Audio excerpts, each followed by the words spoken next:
Good evening, friends. How are you? Fine. Absolutely fine. Great. आज आपण Indian knowledge system या आपल्या विषयाच्या युनिट 2 मधला 5वा टॉपिक पाहणार आहोत. Irrigation and water management and temple architecture. 3 छोटे छोटे विषय याच्यामध्ये आहेत आणि ते आपण बघणार आहोत. Irrigation and water management and temple architecture असा पद्धतीचा आजचा आपला टॉपिक आहे.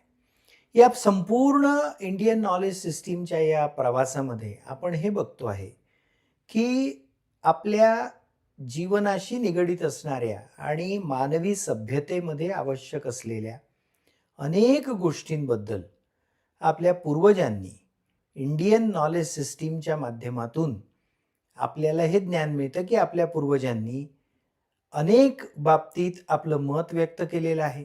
अनेक बाबतीत त्यांनी वैज्ञानिक शोध लावलेले आहेत आणि अतिशय विज्ञाननिष्ठा बाळगून आणि आजही 21व्या शतकामध्ये विज्ञानाच्या कसोटीवर सार्थ ठरणारे अशा अनेक गोष्टींबद्दल ते बोललेले आहेत. अशीच एक गोष्ट जी काल आपण टाउन प्लॅनिंगमध्ये पाहिली, म्हणजे आज 21व्या शतकामध्ये जेव्हा मोठमोठी शहरं वसवली जातात, मोठी मोठी गावं एस्टॅब्लिश केली जातात, त्या गावांमधलं घरं कशी असली पाहिजे, मार्केट एरिया कुठे असला पाहिजे, इंडस्ट्री कुठे असली पाहिजे, रस्ते कसे असले पाहिजे, त्या रस्त्यांचं मॉडेल कसं असलं पाहिजे, या गोष्टींबद्दल 21व्या शतकामध्ये जिथे विचार केला जातो तिथे आपल्या देशातल्या पूर्वजांनी 4000 वर्षापूर्वी ह्या साऱ्या गोष्टी लिहून ठेवल्या, या गोष्टींचा अवलंब केला आणि त्याच्या आधारे खऱ्या अर्थानं एक अत्यंत प्रगत आणि विज्ञाननिष्ठ, विज्ञानावर आधारित, संपूर्णपणे वैज्ञानिक अशी एक सभ्यता त्यांनी उभी केली होती. कालच्या याच्यामध्ये आपण काही मॉडेल्स पण पाहिले की ज्या मॉडेल्सच्या आधारे आज आपल्याला भारतामध्ये प्रसिद्ध असणाऱ्या 2 गावं त्याच्या आधारावर वसवलेले दिसतात.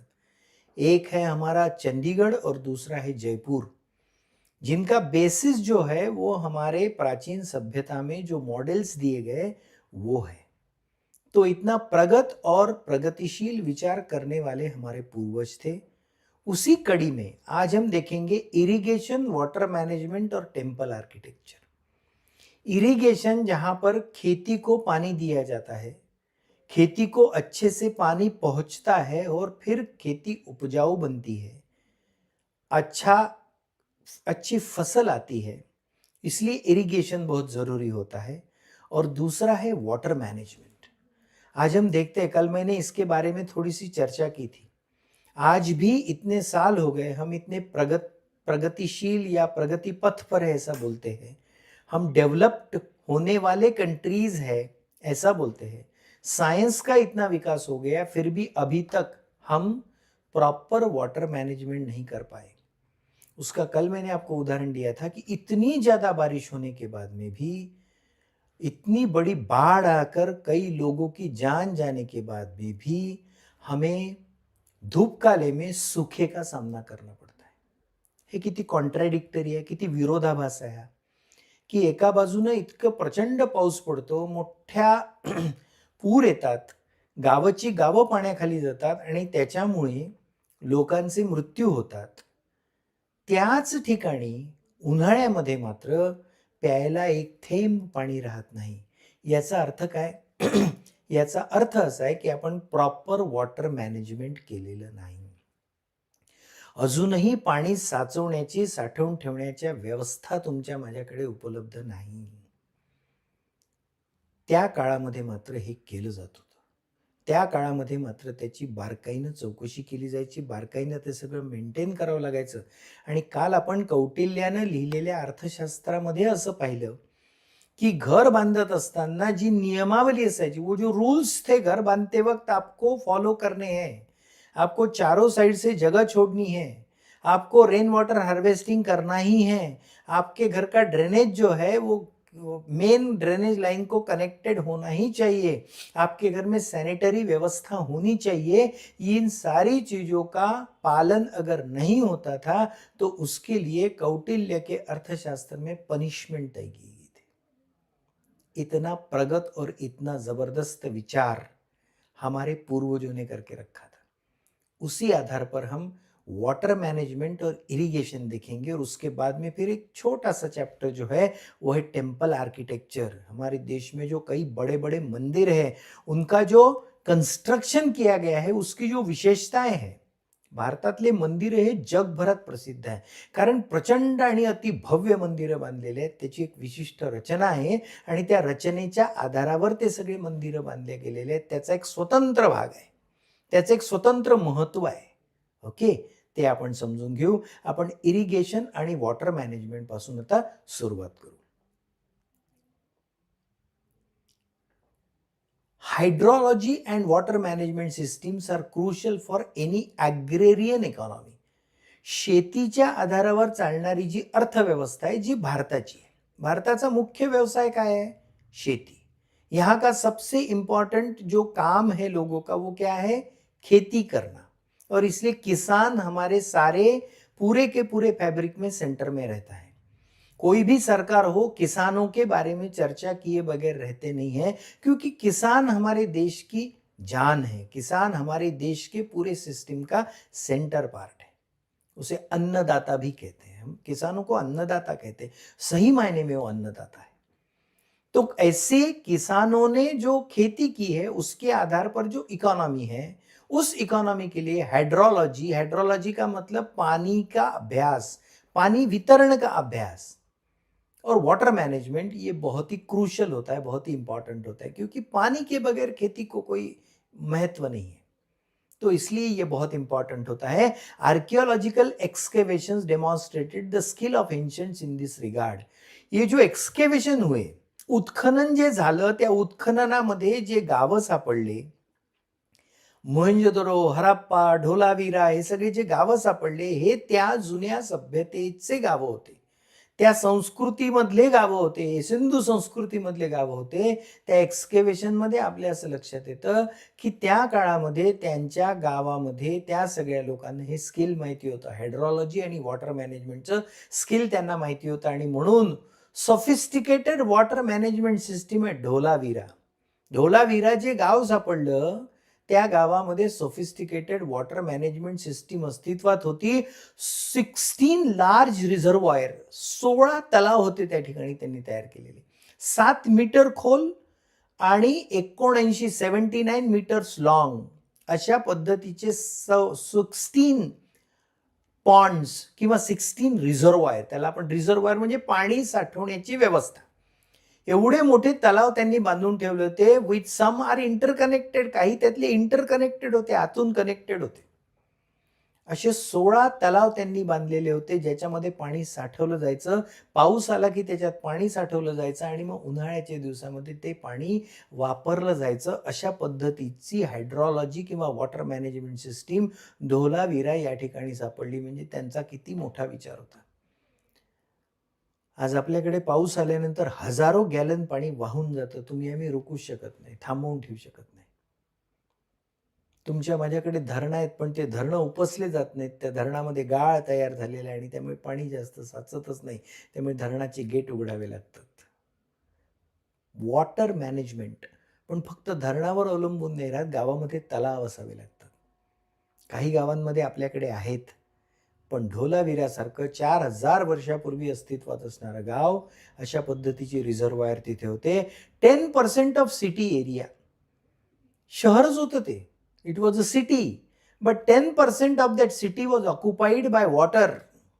10% भाग हा पाण्याने व्यापला होता. 10% जमिनीवर पाणी म्हणजे तलाव करून पाणी साठवलं जायचं. म्हणजे 10% जमीन ही तलावामध्ये कन्वर्ट करून पाणी साठवलं जायचं, जेणेकरून ज्यावेळी पाऊस पडत नाही, ज्यावेळी उन्हाळा असतो, त्यावेळी हे पाणी वापरल्या गेलं पाहिजे, अशा व्यवस्था त्या ठिकाणी होत्या. रेक्टँग्युलर स्टेपवेल होती. स्टेपवेल म्हणजे पायऱ्यांची विहीर, ती पाहिली असेल, त्याच्या संबंधी आपण बोलू. अगदी आपल्या आसपासही आहे पायऱ्यांची विहीर. 73 metre long, 73 metre long and 29.3 metre wide and 10 metre deep. 10 metre खोल, अशा पायऱ्या उतरून जायच्या खालपर्यंत, तिथे पुन्हा खाली पाणी. त्याची लांबी 73.4 मीटर असायची आणि 29.3 मीटर अशा पद्धतीची विहीर जी जमिनीमध्ये खणलेली आणि ज्या विहिरीमध्ये पायऱ्यांनी खाली पोहोचता येईल अशी विहीर धोलावीराला सापडली. याचा अर्थ पाणी साठवण्याच्या किती प्रगत पद्धती त्यांच्याकडे होत्या. They had the very advanced technology of water management, which was very much necessary in, unfortunately, अतिशय दुर्दैवाने हे सांगावं लागतं की आजही आपल्या देशामध्ये, आपल्याने अनेक देशांमध्ये साऊथ आफ्रिकेमधलं एक शहर 2 वर्षापूर्वी वॉटरलेस झालं, पाणी संपून गेलं. साऊथ आफ्रिकेमधलं शहर जाऊ द्या, आपल्या भारतातलं बेंगलोर शहरामध्ये देखील ही अवस्था आली होती काही दिवसापूर्वी. बेंगलोरमध्ये नोकरी करणाऱ्या लोकांना गाव सोडून आपापल्या गावी जावं लागलं. त्यांचं वर्क फ्रॉम होम चालू होतं म्हणून टिकलं, पण तिथेही पाण्याचे प्रचंड मोठं दुर्भिक्ष तयार झालं, प्रचंड मोठं. पाणीच पुरत नाही लोकांना. पाणी हे जीवन आहे, पण पाणीच पुरत नाही. याचं कारण असं आहे की ते पाणी साठवून ठेवण्याच्या व्यवस्था तयार केलेल्या नाही आहेत. पण धोलावीरासारख्या 4000 वर्षापूर्वी मात्र ही व्यवस्था आपल्या देशामध्ये होती. इतका प्रगत विचार तुमच्या माझ्या पूर्वजांनी केला होता.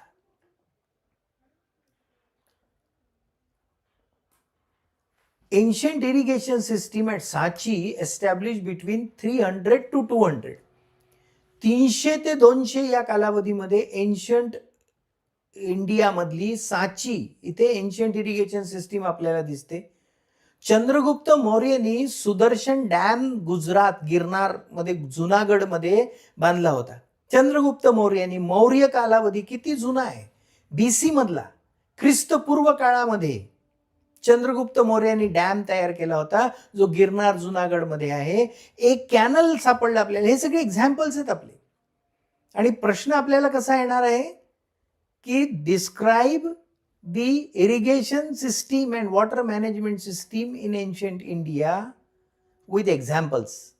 ते एक्झाम्पल्स हे आहेत. यातले 1-2 एक्झाम्पल तुम्हाला तिथे लिहायचे आहेत.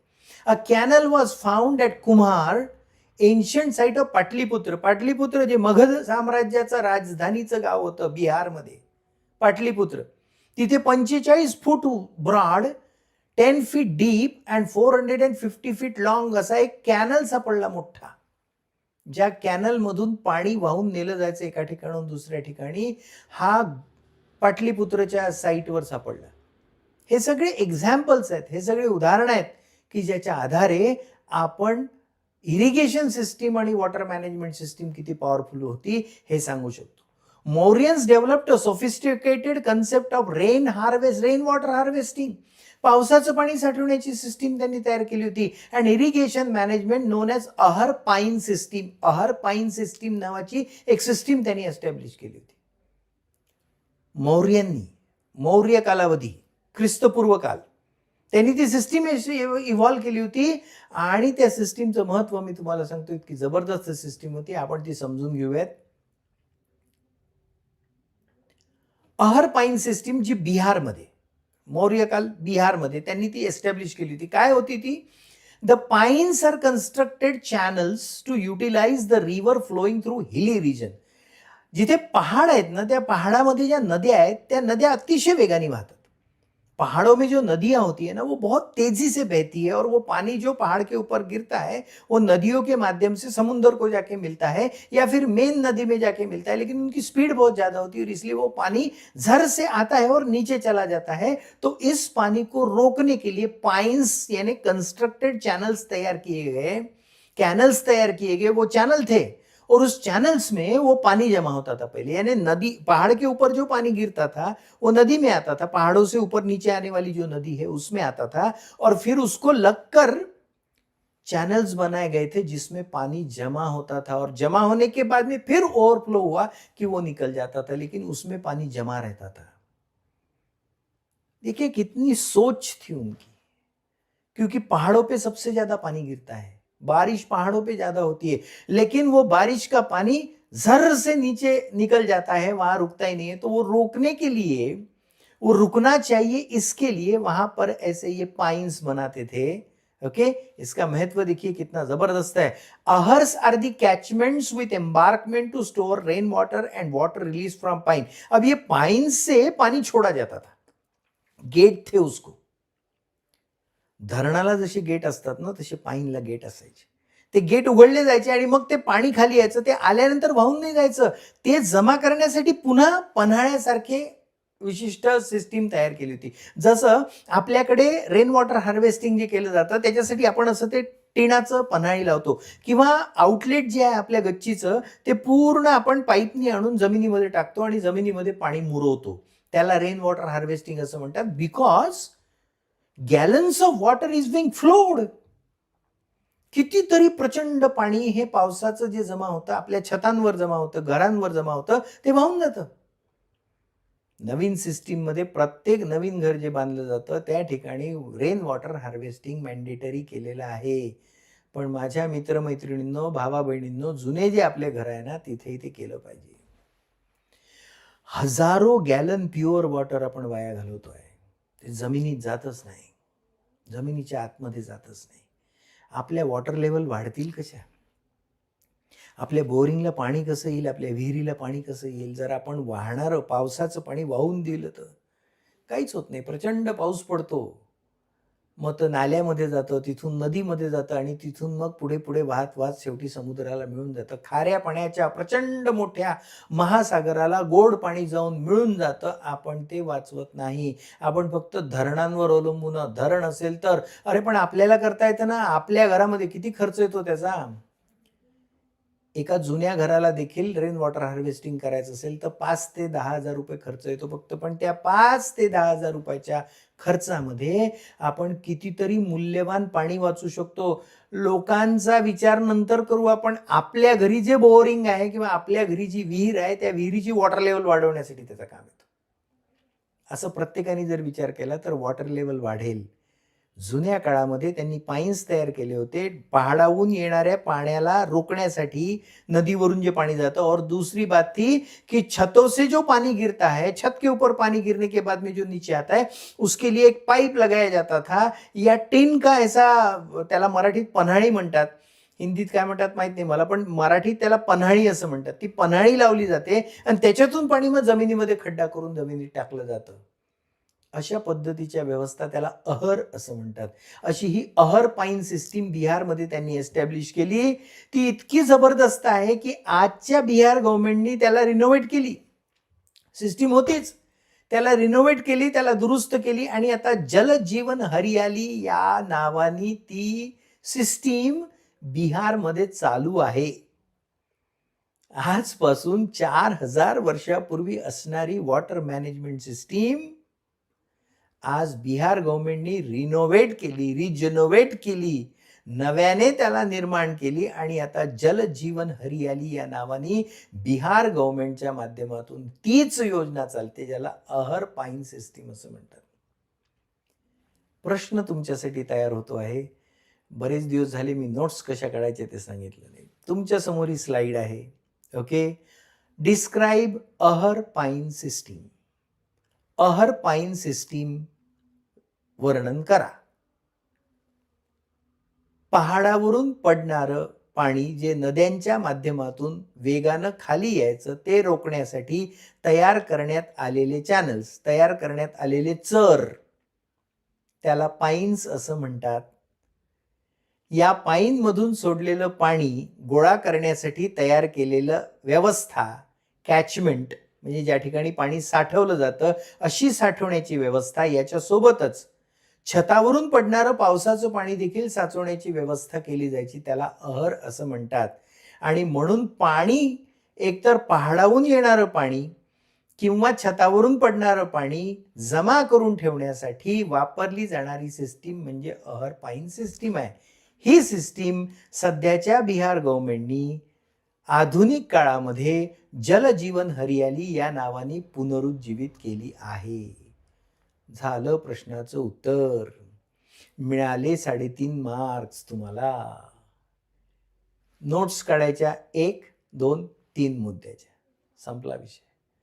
तुम्हाला तुमच्या नोट्स काढून जेवढा आनंद मिळणार आहे ना, तेवढा रेडीमेड नोट्स मिळून मिळणार नाही. सवय आपल्याला करायचीच आहे. अहरपाईन सिस्टीम आपण या ठिकाणी पाहिली. त्यानंतर ग्रँड अनायक्टक कल्लानी डॅम हा तामिळनाडूमध्ये तयार करण्यात आला होता. स्टील इन यूज जगातलाच बघा, जगातला सगळ्यात पहिला डॅम आहे. पहिला डॅम या अर्थाने की जो आजही वापरात आहे. इतका जुना डॅम कोणत्या सेंचुरी? फर्स्ट सेंचुरीमध्ये, फर्स्ट सेंचुरी, पहिलं शतक. आता आपण 2024 मध्ये आहोत, म्हणजे 2024 वर्षांपूर्वी साधारण 2024 वर्ष, आपण 24 सोडून देऊ, 2000 वर्षापूर्वी कल्लानी नावाचा डॅम तामिळनाडूमध्ये बांधला गेला होता. चोला नावाचं चोल साम्राज्य होतं. या चोल साम्राज्याचे जे राजे होते ना, त्या राजांनी करिकलन नावाचा राजा होता, त्यांनी कावेरी नदीवर हा डॅम बांधला होता 2000 वर्षापूर्वी. जगातला एकमेव डॅम आहे, लक्षात घ्या, जगातला एकमेव डॅम आहे जो अजूनही वापरत आहे. जगातला एकमेव डॅम जो अजूनही स्टील इन यूज, अजूनही वापरत आहे, असा डॅम 2000 वर्षापूर्वी बांधला. काय बांधकाम असेल ते, काय जबरदस्त साईट असेल त्या माणसाची, त्या राजाची. त्या राजाने असा डॅम बांधला होता. Step wells was also a powerful system for water management. ह्या ज्या पायऱ्यांच्या विहिरी आहेत ना, त्या सगळ्या देखील, मी एक विहीर पाहिली होती, बिग मोठमोठ्या विहिरी आहेत ज्याला पायऱ्या आहेत, आणि खालपर्यंत त्या पायऱ्या पोहोचतात, आणि मग तिथून पाणी खाली जाऊन आणायचं. अशा अनेक विहिरी आहेत. एक विहीर जी मी पाहिली, जी तुम्ही देखील पाहिली पाहिजे, गुजरातमध्ये आहे, ती राणी की वाव नाव आहे त्याचं. राणी की वाव, वाव म्हणजे विहीर. त्या राणीसाठी बांधलेली विहीर होती, पाय विहीर आहे ती. त्याच्यामध्ये असं खोल खाली जाऊन मग तिथे पाणी आपल्याला मिळतं. मी स्वतः ती पाहिली. ही तुम्हाला कुठे पाहायला मिळते? 100 रुपयाच्या नोटेवर. नवीन 100 रुपयाची नोट आहे ना, ती नोट पलटवा, त्याच्या मागच्या बाजूने तुम्हाला राणी की वाव दिसेल, त्याच्यावर लिहिलेली चित्र आहे राणी की वाव. ती आपण पाहिली पाहिजे. अगदी अमरावतीचा जर विचार केला तर अमरावती डिस्ट्रिक्टमध्ये महिमापूर नावाचं जे गाव आहे परतवाड्याजवळ, त्या ठिकाणी देखील अशी एक विहीर आहे. पूर्ण महाराष्ट्रात नाही, भारतभर तुम्हाला अशा विहिरी दिसतील. जुन्या काळामध्ये अशा विहिरी बांधल्या गेल्या होत्या. त्याचं कारण असं होतं की त्यांनी वॉटर मॅनेजमेंट सिस्टीम डेव्हलप केली होती. अतिशय प्रगत, अतिशय प्रभावी अशी वॉटर मॅनेजमेंट सिस्टीम त्यांनी डेव्हलप केली होती. Okay, so that was the idea. आजच्या टॉपिक मधला शेवटचा पार्ट आपण पाहू आता, टेम्पल आर्किटेक्चर. आतापर्यंत आपण इरिगेशन पाहिलं, वॉटर मॅनेजमेंट सिस्टीम पाहिलं, त्याचे वेगवेगळे उदाहरणं दिले. प्रश्न अतिशय छोटासाच येऊ शकतो याच्यावर की describe the irrigation or water management system in ancient India with some examples. तर तुम्हाला अहरपाईन सिस्टीम बद्दल देखील लिहिता येईल. याच्यासोबत हे जे एक्झाम्पल्स मी तुम्हाला सांगितले की तामिळनाडूमधला डॅम असेल, किंवा मौर्य काळामधले काही वॉटर मॅनेजमेंट सिस्टीम्स असतील, किंवा ढोलावीराला सापडलेल्या वॉटर मॅनेजमेंट सिस्टीम असतील, त्या तुम्हाला लिहायच्या आहेत त्याच्यामध्ये. आता आपण बघणार टेम्पल आर्किटेक्चर. भारतामध्ये जे मंदिर आहेत, ते मंदिर बांधण्यामध्ये जो मंदिर कंस्ट्रक्ट किया जाता है, तो कौन से पार्ट होते मंदिर के. छोटा सा मंदिर है तो बात अलग है, लेकिन भव्य मंदिर जो है, जैसे अभी अयोध्या में राम का मंदिर बनाया, कितना भव्य मंदिर है वो. आप काशी में जाओ, वहां पर बहुत बड़ा मंदिर है, बहुत बड़े बड़े. साउथ इंडिया में जाओगे तो वहां तो और बड़े बड़े टेम्पल है. गुरुवायूर में बहुत बड़ा टेम्पल है. ओके, पद्मनाभम मंदिर है त्रिवेंद्रम में. तो ऐसे बहुत बड़े बड़े मंदिर है, और इस मंदिर को कंस्ट्रक्ट करने का एक स्टैंडर्ड फॉर्मूला था, एक स्टैंडर्ड प्लान था उसका. तो वो कौन सा प्लान था? टेम्पल वॉज एन इंपॉर्टेंट, और उसके लिए वास्तुशास्त्र यूज किया जाता था. एक बहुत सक्षम वास्तुशास्त्र. वास्तुशास्त्र का मतलब सिर्फ ये यहाँ रखो, वो वहां रखो, वो वहां रखो, ऐसा नहीं होता है, या रूम्स के डायरेक्शन ऐसे होने चाहिए, ऐसा नहीं होता है. उसके पीछे बहुत बड़ा साइंस है. एक पूरा लेक्चर, एक पूरा टॉपिक हम वास्तुशास्त्र के बारे में पढ़ने वाले हैं. टेम्पल बनाते वक्त उसके कंपोनेंट्स कौन से थे? एक था गर्भगृह. The AP centre of the temple, सबसे सेंटर पार्ट टेम्पल का, जहां पर भगवान की मूर्ति को स्थापित किया जाता है.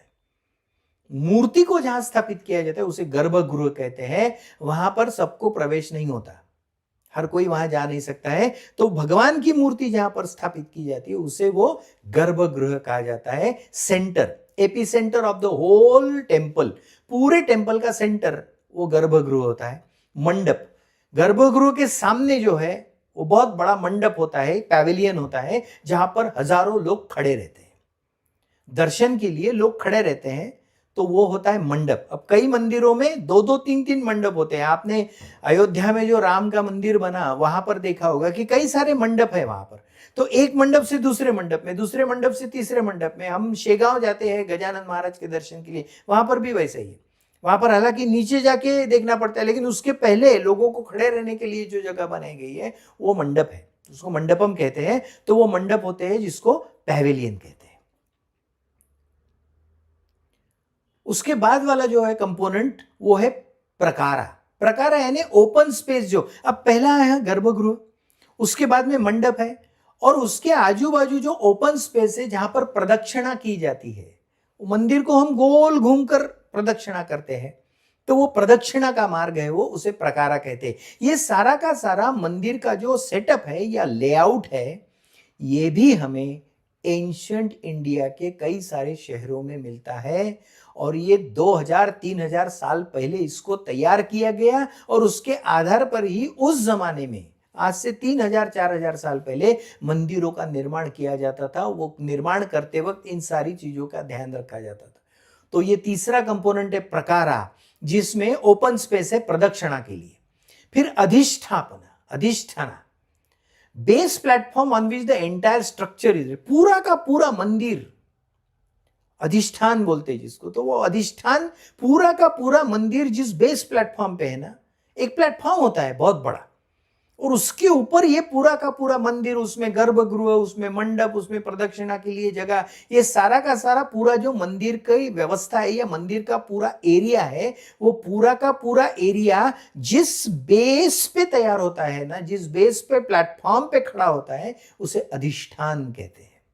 ओके, उसके बाद में है स्तंभ। अब ये मंडप जो है उसको सपोर्ट करने के लिए पिलर्स होते हैं बहुत बड़े बड़े, क्योंकि कुछ मंदिर कई स्टोरी होते हैं, वो single storey, double storey, triple storey, वो ऐसे कई सारे उसके मंजिले होते हैं। तो वो रखने के लिए, और उसका वो जो स्लैब है ऊपर का जो मंडप है, उसको जबरदस्त मजबूती देने के लिए स्तंभ होते हैं, तो उसको पिलर्स कहते हैं। वो पिलर्स भी बहुत इंपॉर्टेंट पार्ट होते हैं। प्रस्तारा, प्रस्तारा यानी entablature of the temple structure. इस टेम्पल स्ट्रक्चर का जो पूरा का पूरा मैप है वो मैप। शिखर, tower like infrastructure built about गर्भगृह के ऊपर शिखर जिसे बोलते, ज्याला आपण मंदिराचा कळस म्हणतो, मंदिराचा कळस असतो ना, तर गर्भगृह जिथे आहे, जिथे भगवंताची मूर्ती स्टॅब्लिश केलेली आहे, त्याच्यावरती जे बांधलेलं असतं उंच, त्याला शिखर असं म्हणतात। अशा पद्धतीचे कंपोनेंट्स टेम्पलचे होते। प्रश्न तुम्हाला कसा विचारला जाणार आहे, describe the components of temple in ancient India. एवढे सारे 2 स्लाइड जर पाहिल्या तुम्ही तर तुम्हाला पटपट पटपट त्याचे एक्झाम्पल दिसतील। नोट्स भरभर काढायचे, तुमचा प्रश्न तयार, 3.5 मार्क्स तुम्हाला मिळतात लॉंग आन्सर क्वेश्चनसाठी। Okay, so components of temple आपण पाहिले। एकंदरीत आजच्या या सगळ्या एपिसोडमध्ये आपण इरिगेशन, वॉटर मॅनेजमेंट सिस्टीम आणि components of temple, temple architecture, खरं तर याच्यामध्ये अजून बऱ्याच गोष्टी आहेत। भारतातले अनेक मोठे मोठे मंदिर आहेत की ज्याचा अभ्यास मोठ्या प्रमाणात केला जातो, पण आपल्याला मात्र आपल्या सिलेबसच्या हिशोबाने एवढंच अपेक्षित आहे की साधारण एवढे कंपोनेंट असतात, आणि हा त्याचा प्लॅन असतो मंदिराचा, ज्याच्या आधारावर, जिसके आधार पर कई सारे मंदिर बनाए गए हैं। और आखिरी में एक स्तूपी, फिनिलियल ऑफ स्ट्रक्चर, पूरा का पूरा स्ट्रक्चर को जो सामान लगता है या सारी चीजें लगती है, तो उसके बारे में भी उसमें चर्चा की जाती है। तो इस तरह से आज हमने जो पार्ट देखे, इरिगेशन, वाटर मैनेजमेंट, यहां पर हमारा 5वां टॉपिक खत्म होता है। इरिगेशन देखा हमने, वाटर मैनेजमेंट देखा, और उसके बाद में टेम्पल आर्किटेक्चर ये देखा।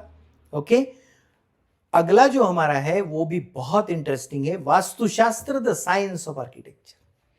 नया घर जब बनता है ना तो वास्तुशास्त्रज्ञ आते हैं, तो वो वास्तुशास्त्रज्ञ जो बताते हैं, हमें ऐसा लगता है मिसलीडिंग कंसेप्ट है हमारे दिमाग में कि वो क्या बताते हैं, सिर्फ वो हमें दिशाएं बताते हैं कि ये पूर्व, पश्चिम, उत्तर, दक्षिण, मग आग्नेय, नैऋत्य, वायव्य, ईशान्य या दिशा आहेत आणि या दिशेच्या हिशोबाने घरच्या रूम आणि घराचा दरवाजा ठेवा. वास्तुशास्त्र इतकं लिमिटेड नाही. वास्तुशास्त्र हे अतिशय मोठं ज्ञान आहे. जसं पंचांग आहे, मी तुम्हाला सांगितलं, वैज्ञानिक आहे, 100% वैज्ञानिक आहे. अतिशय जास्त विज्ञान त्याच्या मागे आहे आणि विज्ञानाच्या आधारे ते सगळं होतं. असा अतिशय इंटरेस्टिंग विषय वास्तुशास्त्र, द सायन्स ऑफ आर्किटेक्चर आपण शिकणार आहोत. तेव्हा आपण भेटूयात. Bye bye. काळजी घ्या, टेन्शन घेऊ नका. मात्र आता अभ्यास मात्र सुरू करा. Okay, thank you. Bye bye.